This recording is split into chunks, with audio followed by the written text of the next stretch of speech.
আসসালামু আলাইকুম। সবাইকে শুভেচ্ছা। অনলাইন ক্লাসে আমি সবাইকে আমন্ত্রণ জানাচ্ছি। আমি শাহনাজ বেগম, প্রভাষক সমাজকর্ম। এর আগে আমরা অনেকগুলো ক্লাস করেছি। আজকে আমার ষষ্ঠ ক্লাস। আজকে আমরা একটা নতুন বিষয় শিখব। সমাজকর্ম সম্পর্কে আমরা মোটামুটি কিছুটা ধারণা পেয়েছি। সমাজকর্ম বৈজ্ঞানিক জ্ঞানের উপর প্রতিষ্ঠিত একটা পদ্ধতি এবং ওটা সমস্যা সমাধান প্রক্রিয়া। মানুষের সমস্যা আসলে একটা কারণে সৃষ্টি হয় না, নানা কারণে এই সমস্যাগুলো সৃষ্টি হয়। সে কারণেই একটা মাত্র পদ্ধতির দ্বারা সমস্যার সমাধান করা সম্ভব নয়। এই জন্যেই আসলে যে এই সমস্যার সাথে যুক্ত যে ব্যক্তি, তার দৈহিক, মানসিক, সামাজিক, রাজনৈতিক, সাংস্কৃতিক প্রভৃতি বিষয় বিশ্লেষণ এবং সমস্যা সমাধানের উল্লেখিত জ্ঞানের সমন্বয়ে সমাজকর্মে অনস্বীকার্য। এই পরিপ্রেক্ষিতে বলা যায় যে সমাজকর্ম অন্যান্য সামাজিক বিজ্ঞান থেকে জ্ঞান আহরণ করে এই সমস্যা সমাধানের জন্য কাজ করে। সমাজকর্ম, আজকে আমরা যেটা বিষয়টা পড়ব সেটা হচ্ছে সমাজকর্মের বিভিন্ন শাখা। সমাজকর্মের আসলে মূলত দুটো শাখা, একটা হচ্ছে সাধারণ শাখা, একটা হচ্ছে বিশেষায়িত শাখা।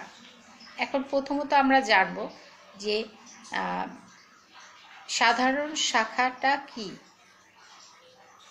যে শাখায় সমাজকর্ম থেকে সাধারণ শিক্ষা লাভ করে বা ডিগ্রি অর্জন করে কাজ করা যায়, সেটাকে আমরা সাধারণ শাখা বলে থাকি। আর বিশেষায়িত শাখা সাধারণ শিক্ষার পাশাপাশি বিশেষায়িত ও বিশেষায়িত যে বিষয় জ্ঞানগুলো বা অভিজ্ঞতাগুলো দরকার হয় যেখানে, সেটাকে আমরা বিশেষায়িত শাখা বলে থাকি।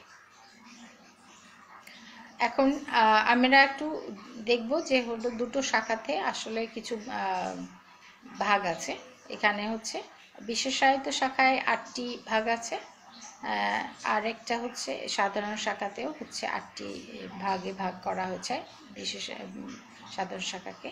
তো বিশেষায়িত শাখার যে 8টি ভাগ সেটার মধ্যে প্রথম যেটা হচ্ছে চিকিৎসা সমাজকর্ম, প্রবীণ সমাজকর্ম, ক্লিনিক্যাল সমাজকর্ম, সাইকিয়াট্রিস্ট সমাজকর্ম, শিল্প সমাজকর্ম, তারপরে হচ্ছে মিলিটারি সমাজকর্ম, পুলিশি সমাজকর্ম, শান্তি এবং সামাজিক ন্যায় বিচার সমাজকর্ম।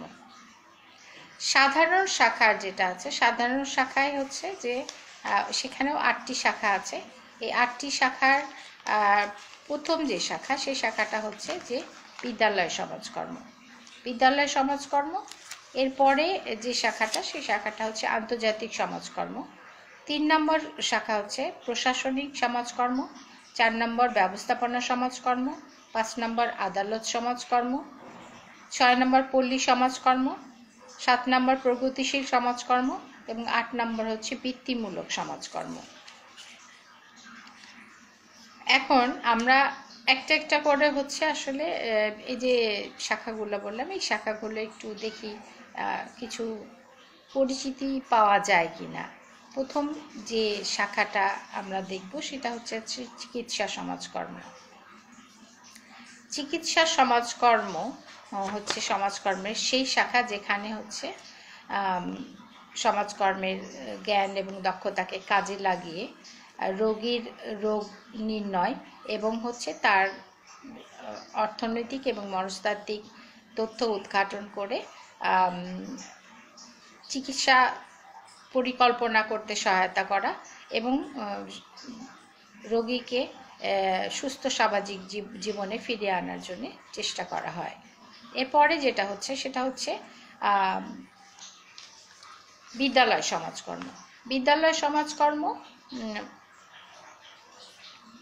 ঝরে পড়া যে শিক্ষার্থীগুলো থাকে ঝরে পড়া শিক্ষার্থী রোধ করা। এছাড়া হচ্ছে যে কোনো শিক্ষার্থী যদি তার পরিবেশের সাথে অসামঞ্জস্য বিধান করে থাকে সেটা সামঞ্জস্য বিধানের সহায়তা করা, এবং অন্যান্য আরও বিষয় যেগুলো সৃষ্টি হয় শিক্ষাক্ষেত্রে, সেক্ষেত্রে হচ্ছে যে শিক্ষক, অভিভাবক এবং শিক্ষার্থীদের সমন্বয়ের মাধ্যমে সমস্যার সমাধান করার, যেখানে করা হয় বিদ্যালয়ের যে বিষয়গুলো সমাধান করা হয় তাকে হচ্ছে আসলে বিদ্যালয় সমাজকর্ম বলে। এরপরে হচ্ছে আন্তর্জাতিক সমাজকর্ম। আন্তর্জাতিক সমাজকর্মে আসলে যে শরণার্থী আছে, এই শরণার্থীদেরকে হচ্ছে সাহায্য সহযোগিতা, পরামর্শ ইত্যাদি দেওয়া হয় হচ্ছে আন্তর্জাতিক সমাজকর্মে। কখনো কখনো তাদেরকে ত্রাণ সামগ্রীও বিতরণ করা হয়। এরপরে যেটা হচ্ছে যে প্রবীণ সমাজকর্ম। প্রবীণ সমাজকর্ম হচ্ছে প্রবীণদের সমস্যা শনাক্ত করে তাদের সমস্যার সমাধান করা হয় এবং হচ্ছে প্রয়োজনে কোনো সংস্থার সাথে যুক্ত করে দিয়ে তাদের সমস্যার স্থায়ী সমাধান করার চেষ্টা করা হয় প্রবীণ সমাজকর্মে। এক্ষেত্রে তাদের সামাজিক, মানসিক, শারীরিক এবং অর্থনৈতিক সমস্যার সমাধানও করা হয়ে থাকে। এরপরে আছে প্রশাসনিক সমাজকর্ম। প্রশাসনিক সমাজকর্ম আসলে যে কোনো প্রতিষ্ঠান বা সংগঠনের কর্মসূচি লক্ষ্যার্জনে পরিকল্পনা প্রণয়ন, তারপরে কর্মসূচি বাস্তবায়ন, মূল্যায়ন, নিয়ন্ত্রণ প্রভৃতির ক্ষেত্রে হচ্ছে এই প্রশাসনিক সমাজকর্ম কাজ করে। এরপরে হচ্ছে যে সমাজকর্মটা হচ্ছে সেটা হচ্ছে যে কি বলে, ব্যবস্থাপনা সমাজকর্ম। ব্যবস্থাপনা সমাজকর্ম বাজেট প্রণয়ন, প্রতিষ্ঠানের কার্যক্রমের সাথে সমন্বয় সাধন করা, তত্ত্বাবধান করা, এইসব কাজগুলো ব্যবস্থাপনা সমাজকর্ম করে থাকে। আদালত সমাজকর্ম হচ্ছে যে সাধারণত কি প্রথমবার অপরাধের সাথে যুক্ত কিশোর অপরাধীদের জন্য কাজ করে। এরপরে যেটা হচ্ছে যে পল্লী সমাজকর্ম। পল্লী সমাজকর্ম পল্লীর জনগণের উন্নয়নের জন্য, জীবনযাত্রার মান উন্নয়নের জন্য বিভিন্ন কর্মসূচি গ্রহণ করে তাদের উন্নয়নের জন্য চেষ্টা করে হচ্ছে পল্লী উন্নয়ন সমাজকর্ম। তারপরে হচ্ছে যে হচ্ছে ক্লিনিক্যাল সমাজকর্ম। ক্লিনিক্যাল সমাজকর্মের মাধ্যমে ত্রুটিপূর্ণ আচরণ, ত্রুটিপূর্ণ ব্যক্তিত্ব, তারপর হচ্ছে অসামঞ্জস্যতা, এগুলো সবগুলোই হচ্ছে আসলে সমস্যার সমাধান করা হয়। আরেকটা হচ্ছে সাইকিয়াট্রিক সমাজকর্ম। সাইকিয়াট্রিক সমাজকর্ম হচ্ছে মনোসামাজিক সমস্যার সমাধান করা হয়। এখানে একটা ব্যক্তির বা মনোসামাজিক যে সমস্যাগুলো থাকে, সমাজকর্মের জ্ঞান এবং দক্ষতা পদ্ধতির মাধ্যমে এই বিভিন্ন পদ্ধতি প্রয়োগ করে এদের সমাধান করা হয়। আর আরেকটা হচ্ছে যে শিল্প সমাজকর্ম। শিল্প সমাজকর্ম শিল্প কারখানায় আর উন্নয়নের জন্য কাজ করে হচ্ছে শিল্প সমাজকর্ম। এক্ষেত্রে হচ্ছে শিল্প কারখানার মালিক শ্রমিক সম্পর্কের উন্নয়ন, তারপরে হচ্ছে যে তাদের শ্রমিকদের সুযোগ সুবিধা বৃদ্ধি করা, তারপরে হচ্ছে তাদের কাজের পরিবেশের উন্নয়ন করা, তারপরে উৎপাদন, সর্বোপরি সবকিছু উন্নয়নের মাধ্যমে উৎপাদন বৃদ্ধি করে শিল্প উন্নয়ন করাই হচ্ছে শিল্প সমাজকর্মের কাজ। মিলিটারি সমাজকর্ম। মিলিটারিদের জন্য কাজ করে। এই মিলিটারি সমাজকর্ম তে সমাজকর্মী বা মিলিটারিদের ভেতরে অথবা হচ্ছে যে বাইরে থেকে তাদের হচ্ছে নানা বিষয়ে সাহায্য সহযোগিতা করে থাকে। তারপরে হচ্ছে পুলিশি সমাজকর্ম। পুলিশি সমাজকর্ম হচ্ছে পুলিশদের উন্নয়নের জন্য কাজ করে, বিভিন্ন রকমের পদক্ষেপ গ্রহণ করে থাকে। এরপরে হচ্ছে যেটা হচ্ছে যে প্রগতিশীল সমাজকর্ম। প্রগতিশীল সমাজকর্ম হচ্ছে সমাজকর্মীদের এমন একটি আদর্শবান এমন এক আদর্শবান যার মাধ্যমে সামাজিক প্রতিষ্ঠানের মধ্যে উচ্ছেদ ও ব্যাপক পরিবর্তনের মাধ্যমে সামাজিক লক্ষ্য অর্জন করার জন্য চেষ্টা করা হয়। যেমন হচ্ছে সামাজিক নীতি প্রণয়ন, তারপরে হচ্ছে নাগরিক অধিকার নিশ্চিত করা, এছাড়া হচ্ছে বিভিন্ন রকমের আন্দোলন পরিচালনা করা, এগুলো করা হয়। এরপরে যেটা হচ্ছে সেটা হচ্ছে বৃত্তিমূলক প্রশিক্ষণ, বৃত্তিমূলক সমাজকর্ম। বৃত্তিমূলক সমাজকর্মের মাধ্যমে শ্রমিকদের, বিশেষ করে শ্রমিক শ্রেণীর হচ্ছে উন্নয়নের জন্য হচ্ছে, যেমন ট্রেড ইউনিয়ন, এই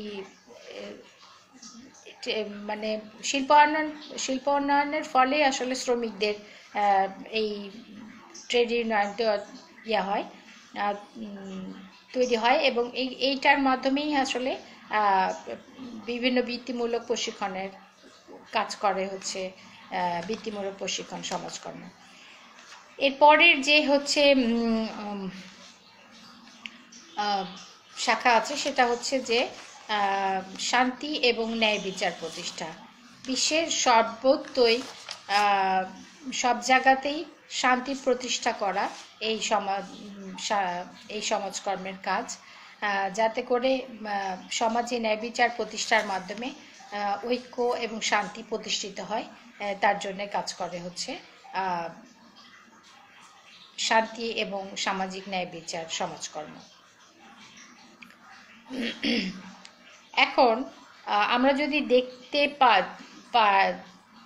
দেখি যে হলো যে আমাদের যে বিভিন্ন রকমের সমাজকর্মের শাখাগুলো আমরা দেখলাম, এই সমাজকর্মের শাখাগুলো আসলে হচ্ছে একটার সাথে একটা হলো সম্পর্কিত বা সম্পর্কযুক্ত। সেই জন্যে যে হচ্ছে যে এগুলো হচ্ছে যে একটা ছাড়া আরেকটা হচ্ছে, যেমন চিকিৎসার সমাজকর্ম শুধুমাত্র চিকিৎসার মাধ্যমে এই মানুষের রোগের চিকিৎসা করা সম্ভব নয়। যেমন চিকিৎসা সমাজকর্মের সমাজকর্মী রোগীদের হচ্ছে সাথে থেকে তাদের যে সমস্যাগুলো হয়, প্রথমত যদি বলি যে কখনো যদি কোনো একটা রোগী আসে, হাসপাতালে আসে, সে আসলে জানে না যে তার টিকিট কোথা থেকে কিনতে হয়, কোথায় জমা দিতে হয়, এবং হচ্ছে কি তার সমস্যাগুলো সে কাকে বলবে, এই যে বিষয়গুলো, এই বিষয়গুলো হচ্ছে জেনে তাকে সুস্থভাবে সুন্দরভাবে সুন্দর জীবনে ফিরিয়ে দিতে চেষ্টা করে হচ্ছে চিকিৎসা সমাজকর্ম। এভাবে হচ্ছে সাইকিয়াট্রি সমাজকর্মও একজন মনোচিকিৎসকের মাধ্যমে হচ্ছে একজন হলো রোগী সুস্থ হয়ে যান। শিল্প সমাজকর্মের মাধ্যমে বিভিন্ন রকমের দ্বন্দ্ব নিরসনের করে শিল্পের উন্নয়ন ঘটে থাকে। প্রবীণ সমাজকর্মের মাধ্যমেও হচ্ছে প্রবীণদের উন্নয়নের জন্য চেষ্টা করা হয়, এবং প্রবীণদের নানা রকমের সমস্যার সমাধান করে তাদেরকে হচ্ছে নিরাপত্তা দানের যে ব্যবস্থা করা হয়, এটা হচ্ছে প্রবীণদের জন্য অনেক বড় একটা বিষয়। এটা প্রবীণ সমাজকর্মের মাধ্যমে করা হয়ে থাকে। এছাড়া বিদ্যালয় সমাজকর্ম ও বিদ্যালয় সমাজকর্মের মাধ্যমে শিক্ষার্থীদের মেধার উন্নয়ন, তারপরে হচ্ছে বিভিন্ন পরিবেশের সাথে তাদেরকে সামঞ্জস্য বিধানে সক্ষম করে তোলা, এইগুলো কাজ হচ্ছে করা হয়। বা শিক্ষার এবং শিক্ষক এবং শিক্ষার্থীর সম্পর্কের উন্নয়নের মাধ্যমে শিক্ষার্থীর অভিজ্ঞতা বা মেধার উন্নয়নের বিকাশ ঘটানো হয়। তো আমরা আসলে দেখতে পেলাম যে সমাজকর্মের এই যে শাখাগুলো, এই শাখাগুলো হচ্ছে যে শুধুমাত্র শাখায় নয়, এগুলো হচ্ছে বিভিন্ন সমস্যাগ্রস্ত মানুষের সমস্যা সমাধানের স্থায়ী সমাধান করে থাকে, এবং হচ্ছে যে সমস্যার সমাধানের মাধ্যমে হচ্ছে শুধুমাত্র বৈজ্ঞানিক সমস্যা আর স্থায়ী সমাধান দিয়ে থাকে বৈজ্ঞানিক সমস্যার মাধ্যমে। তো আজকে আমরা এইটুকু জানলাম, এর পরবর্তীতে আরও বেশি কিছু জানবো। সবাই ভালো থাকবে, সুস্থ থাকবে, সুন্দর থাকবে। বাইরে বের হবে না বললে ভুল হবে, কারণ এখন আমরা প্রয়োজনের তাগিদে হচ্ছে বাইরে বের হচ্ছি। তবে অবশ্যই মাস্কটা পরে বেরোবে, তাহলে হচ্ছে সমস্যা সমাধান করা যাবে। আর করোনা যেহেতু আমাদের জন্য খুব বড় একটা সমস্যা, এটা রোধ করার জন্য মাস্কটা পরা খুবই বেশি জরুরি।